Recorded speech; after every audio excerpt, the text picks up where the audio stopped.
Okay, we're doing the quotes from Dr. Mcdougall. These quotes come from this book, John Mcdougall, The Doctor Who Fought for You, written by me, Pete Rogers.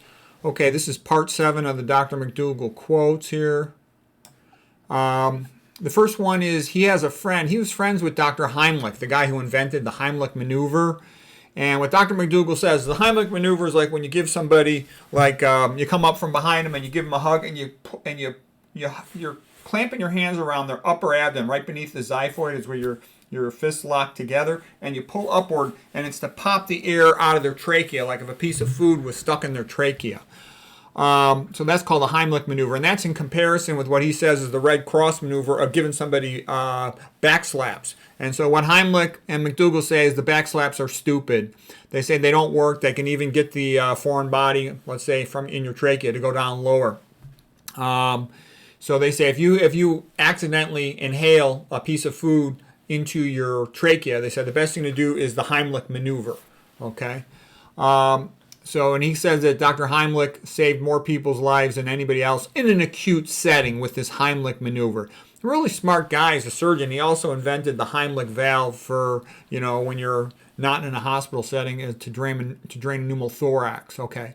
But they made a big point about the Heimlich maneuver is good and the backslaps are bad, in their opinion. Okay, they also said if a person is drowning, the first thing you got to do is get the water out of the lungs. So by pushing on the abdomen right beneath the xiphoid where the ribs come together at the bottom there, the rib cage, they said you can clear the water out of the lungs, and you need to do that before you can oxygenate the lungs. They said if you don't get the water out of the lungs, how are you going to oxygenate the lungs? You don't get the water out of the airways.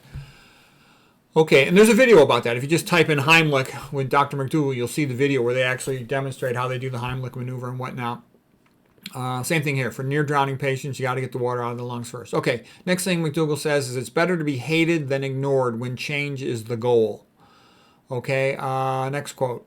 To reduce healthcare costs, all doctors and dietitians should be required to teach a starch-based diet. Yeah, that's 100% right. I can tell you, it's amazing how ridiculously stupid and ignorant the medical system is about diet. And I actually think it's intentional, because if they actually taught people a starch-based diet, they would hardly ever need the medical system. Okay, but if you look at obesity conferences, I've gone to some, they'll sit there and they'll go on and on about the Mediterranean diet, and it's totally stupid. Lots of doctors will recommend the Mediterranean diet. There's also a lot of people, they're just sort of mentally wimpy, and they get bullied into thinking that olive oil is good for them. And it comes because the industry research is just pushed and pushed and pushed. Industry can quickly do 5 studies and say, look, the weight of the evidence. We got 5 studies that show that olive oil is good for you, and we only have 2 that say it's bad for you in this context, whatever that might be. So industry can always load the deck, if you will, and claim they've got more studies supporting the product. That's why you have to ignore industry studies, because they're just advertisements. I often see that. To me, that's a sign of somebody who's either weak or dishonest when they're easily swayed by industry studies. They're, a lot of times they're usually lazy and they just haven't studied it. But okay, and then sometimes they're dishonest. If you hear a smart old doctor who really knows nutrition telling you that olive oil is good for you, they're BSing you. Let's see. Oh, but the reason I tell you this too is I recently read some papers and books by these psychiatrists who claim to be nutritional psychiatrists. And the stuff they're saying is totally stupid. Some of them are recommending the ketogenic diet because that has some unique things about it. And I can see that for slowing the brain down. It's sometimes used to treat refractory epilepsy. But in real life, I want my brain to be smart. I want it to be fast. I don't want to unnaturally slow it down and make myself sick with the ketogenic diet. And then there's other psychiatrists, including ones from Ivy League school. I'm not going to say their name, but they're pretty well known and they've written some books that are saying stuff that to me is just totally stupid. They're recommending olive oil off the charts. They're recommending Mediterranean diet, including meat and wine and canola oil. They're just stupid. It's completely wrong. They don't have a rational basis for what they're saying. And I think what they may be saying is, gee, you can make the Mediterranean diet look good if you compare it to the SAD diet, the standard American diet, but that doesn't mean it's a good diet. Just because it's not as bad as a terrible diet like the standard American diet doesn't mean it's a good diet. The whole food, vegan, starch-based, low-fat, low-protein, that's the best diet with no oils. Okay, next quote from Dr. Mcdougall. He says that baby formula should be by prescription only. Oh, and then, actually, this next statement is from me. Forcing moms to go back to work after only 3 months is bad for the kid's brain. They should allow mothers to have more time off for maternity leave and take more time to breastfeed the kid. They should be breastfeeding the kid at least 6 months. It'd be better to go longer. That'll help increase the kid's IQ, and protect them from, the baby formula, in an aluminum can with BPA lining. They're both neurotoxic, those things. Perhaps with soy processed with hexane and sweetened with high fructose corn syrup. It's all that neurotoxic stuff if it's got, HG contamination. Okay, next thing. Dr. Mcdougall says all oral diabetic medications should be outlawed. They lead to more people dying than benefiting.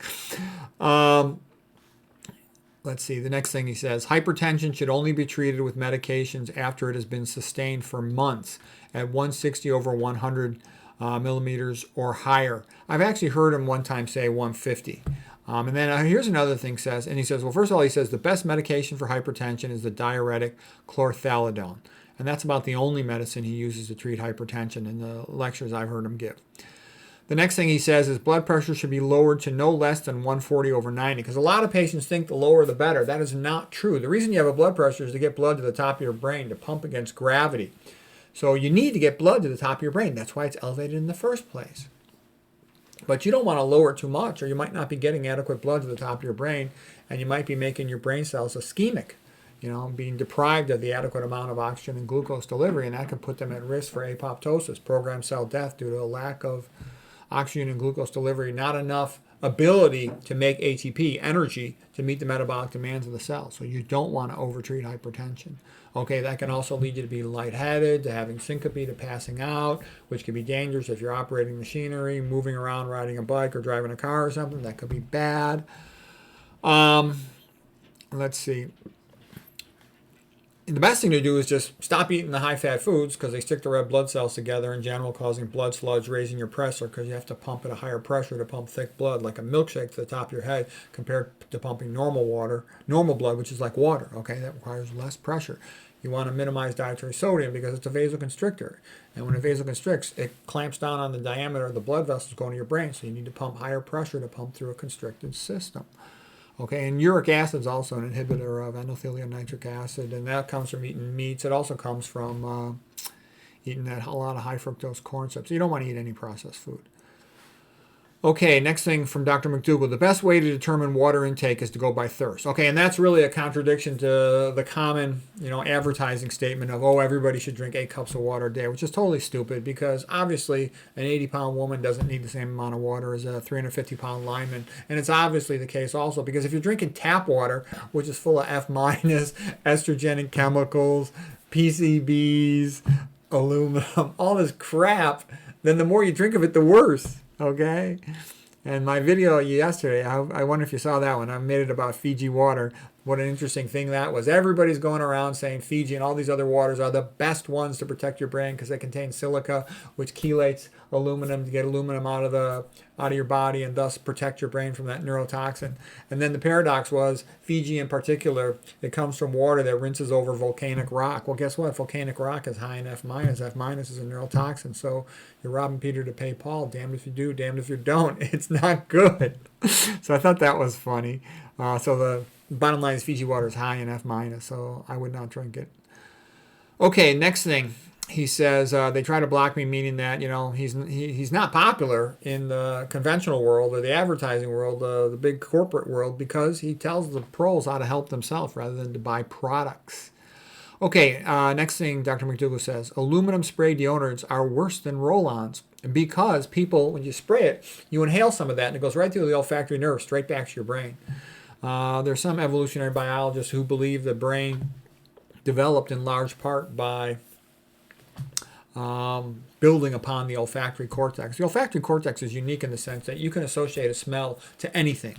So it's not so fixed in its signal interpretation as like touch. You can touch something. Is it hot? Is it cold? Is it here or there? But that's a limited thing versus with olfactory. You can associate anything to anything, anything to anything. So that's perfect for building more of a brain upon that can associate anything it wants to remember.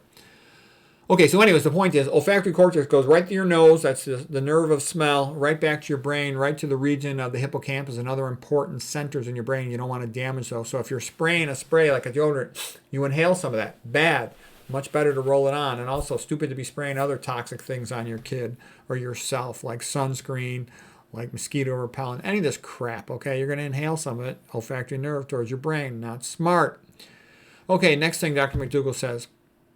By the way, he's a big proponent. He read all the papers, lots of papers, about aluminum being toxic to the brain. And it is toxic to the brain. But this is one of the rare situations where I would differ from a little. I've studied the brain a lot more than he has. And there's a lot of things besides aluminum. Yes, aluminum is a major neurotoxin. But there's a whole bunch of other things that are major neurotoxins too. Okay, the next one is you can only live on potatoes. You can live on only potatoes and vitamin B12. Because potatoes are a tuber, they grow in the ground, they absorb all the nutrients from the ground. They have just about every single nutrient you could want. And he showed studies of people who've survived on pretty much potatoes alone for months on end and came out of it feeling pretty good. The only thing you're still going to need to supplement is vitamin B12. B12 comes from bacteria, but it just is higher in animal tissues if you eat meat than it is in plants. And he says that's the only legitimate criticism of the vegan diet is that it's low in B12.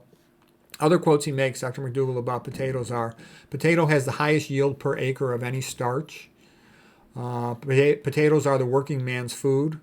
Potatoes were the food of Ireland. All the poor people in Ireland, they'd have a small little acre lot and they would grow enough potatoes to feed themselves and their families, other than the potato blight in the mid-1840s. McDougall said in order for the world's population to survive, we're going to have to be eating a lot of potatoes and a lot of rice. Potatoes are cheap. Potatoes make people healthy. Potatoes are easy to cook. You just boil them. Dr. McDougall has a very nice lecture on potatoes called the Potato Mastermind Lecture, parts 1 and 2. Okay. Also, he's an Irish doctor, so it's kind of a nice thing for an Irish doctor to sit there. He's Scots-Irish to be able to tell the public, look, the potatoes could save you. That's kind of an ironic thing for an Irish doctor to be saying. Okay, potatoes make people healthy. The potato pulp is about the same nutrition as the potato skin. And some people like to eat the potato skin, some don't. Okay, the claim that our ancestors needed meat to develop a big brain is not true. McDougall believes that we were eating starch from as soon as we, came onto the planet. Other people think we ate fruit mostly initially, and that's why we have color vision to see when fruit is ripe. But he studied it a lot. He has spent a lot of time studying it, and he's got a lot of lectures on that. And he spent a lot of time working and talking with anthropologists about the original human diet. And he came to the conclusion that it began with starch. Okay, next thing Dr. McDougall says, if we eat natural plant foods, we will always, during all stages of life, get enough omega-3 fats. Yes, there's plenty of omega-3 fats in low-fat plant foods. You don't need to seek out any sort of supplement. Okay, so anyways, that's part 7 of Dr. McDougall quotes. Hope that was helpful.